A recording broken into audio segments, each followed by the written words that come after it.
Bien, y ahora vamos a tomar comunicación con la experta en innovación tecnológica y comunicadora, además Maite Vizcarra, para entablar una conversación y un análisis sobre la inteligencia artificial, los múltiples beneficios que tiene para nuestra vida diaria, pero sobre todo también aplicada a los procesos electorales. ¿Cómo está, Maite? Muy buenos días.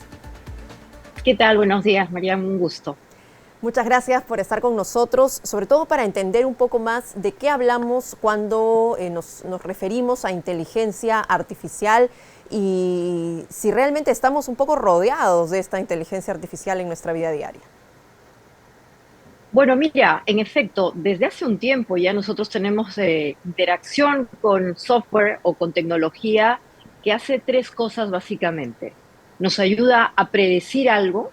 Cuando, por ejemplo, usamos nosotros nuestro teclado en el celular, a veces nos damos cuenta que autocorrige o se corrige. Eso es una predicción. Pero también hay formas en donde interactuamos con otro software que nos ayudan, por ejemplo, también a buscar de mejor manera información en Internet. Esto pasa en Facebook, cuando queremos buscar a un amigo o cuando aparece publicidad al costado de la información que estamos revisando en Facebook. Esas son aplicaciones que están vinculadas con la inteligencia artificial. La inteligencia artificial es una tecnología que hace tres cosas. Predice, puede generar conocimiento, pero adicionalmente elabora. Entonces, en ese sentido, se parece un poco al ser humano en la medida en que hay tres capacidades cognitivas que hoy día está desarrollando la tecnología y a veces hasta una máquina.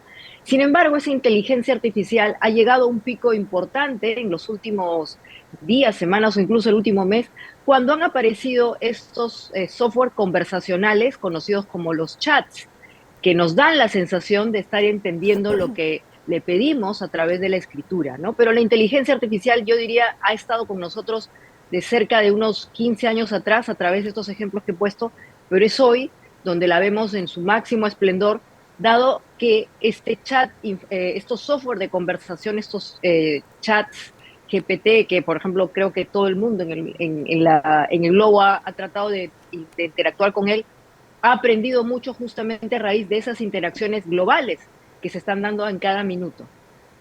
Claro, y cuando hablamos de inteligencia artificial, por ejemplo, hablamos de una inteligencia que está tratando de reemplazar la humana, digamos, alimentándose de esta información que es justamente generada por los seres humanos. Como he mencionado, Mariam, lo que la tecnología detrás de este tipo de propuesta que denominamos inteligencia artificial es emular algunas características cognitivas de los seres humanos. Los seres humanos, cuando aprendemos, retenemos, memorizamos, elaboramos, creamos y hasta nos imaginamos. Es muy difícil hoy día decir que el software, por ejemplo, conversacional, el chat GPT, imagina, porque a ese nivel no ha llegado.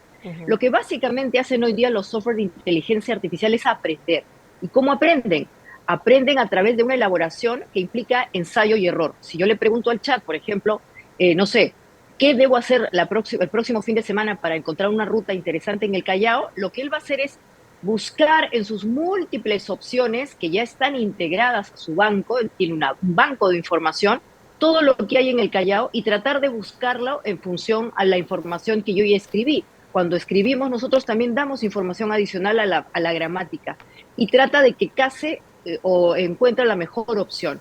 La sensación es que nos está entendiendo, pero lo que está haciendo el software es buscar la mejor opción en su banco de información respecto a lo que le preguntamos. Sin embargo, es verdad que ese banco de información se está incrementando exponencialmente por lo que he mencionado. Hoy día, particularmente con este software conversacional, lo que hay son múltiples interacciones a nivel del mundo todo. Hoy día, en este momento ahora, debe estar alguien conversando con ese chat GPT en distintas partes del universo y en esa forma, al interactuar, también enriquece su ensayo y error y su conocimiento. Ahora, ¿cuál es el futuro de estas tecnologías? Es una buena pregunta, porque hoy hace esas tres cosas.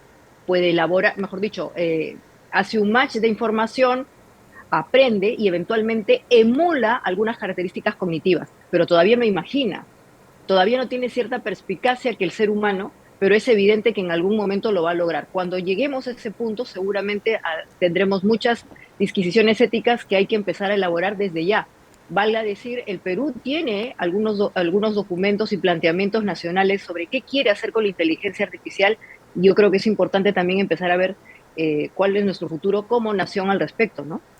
Claro, es muy interesante además porque mencionábamos al inicio de esa entrevista que la inteligencia artificial se ha aplicado además para campañas electorales, procesos electorales en curso, específicamente en algunos casos del extranjero, y que son importantes revisar también porque, como mencionabas, son un poco el futuro, ¿no? Si no es que ya lo estamos viviendo en nuestro presente, de las cosas que vamos realizando de manera cotidiana y que van reuniendo información, en este caso sobre las preferencias, o que pueden incluso predecir, como mencionabas, pero en este caso predecir la intención de voto.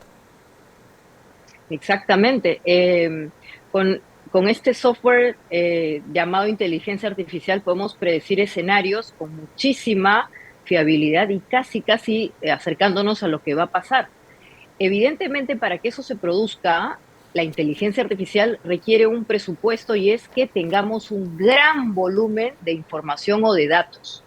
Si el chat GPT hoy día se ha convertido en un fenómeno global es porque a nivel del mundo mucha gente interactúa con el chat y obviamente se acumula información o lo que se denomina datos. Entonces ahí estamos hablando del famoso término de la big data o información exponencial por su volumen.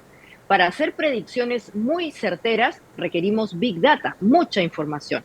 Y ahí hay un presupuesto previo y es que tenemos que tener la digitalización de mucha información Así para es. poder convertirla en datos y que después estos datos puedan ser interpretados a través de este software, ¿no? Sin Ujú. embargo, como has mencionado, ya en el mundo se está utilizando este tipo de software, por ejemplo, para hacer predicciones a nivel de sistemas financieros, récords bancarios, para saber exactamente cuánto necesita una persona de tal o cual producto, etcétera. En los sectores productivos también se está utilizando mucho esto. Entonces, si en esos sectores ya se está utilizando, ¿por qué no usarlo a nivel de sistemas electorales? Ujú. Dicho sea de paso, la inteligencia artificial no solamente tiene que ver con estas capacidades cognitivas vinculadas al análisis, a la predicción, sino también, y eso lo hemos visto, a la generación de software de imagen.